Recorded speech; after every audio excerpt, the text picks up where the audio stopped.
to be meeting and facing each of us will be tri-dimension internet that will be as real as we are here. That is my conception, you see.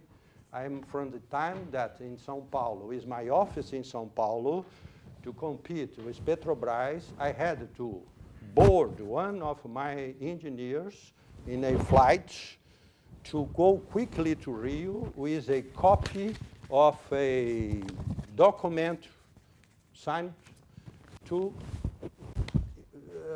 compete in one of those projects. And now we just send a fax with authentication, electronic authentication, that has the same problem. I saved one engineer and one flight and one piece of paper, like we are doing here with our texts, okay? So I don't know if I answer correctly or answer, but I have the same concepts, okay? Please.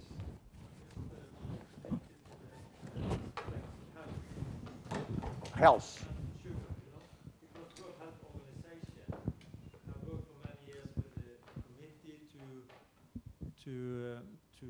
To develop a global strategy for diet and physical activity. Yeah. And in this strategy, one of the main things was to reduce the intake of sugar in the world, you know? Was?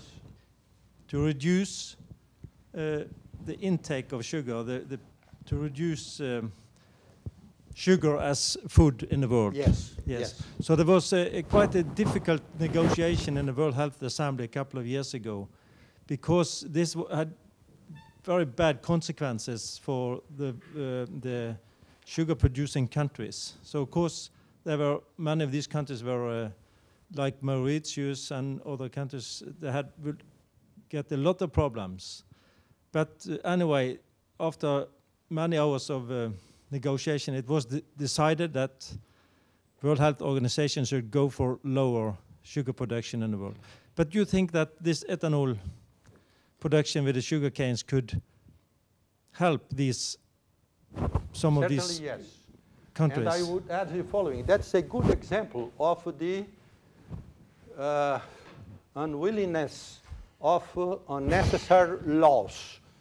Let us just imagine that the World Health Organization says nobody can ingest more than so many calories of sugar, whichever is the original production, sugar cane in Brazil or Mauritius or maize or other products.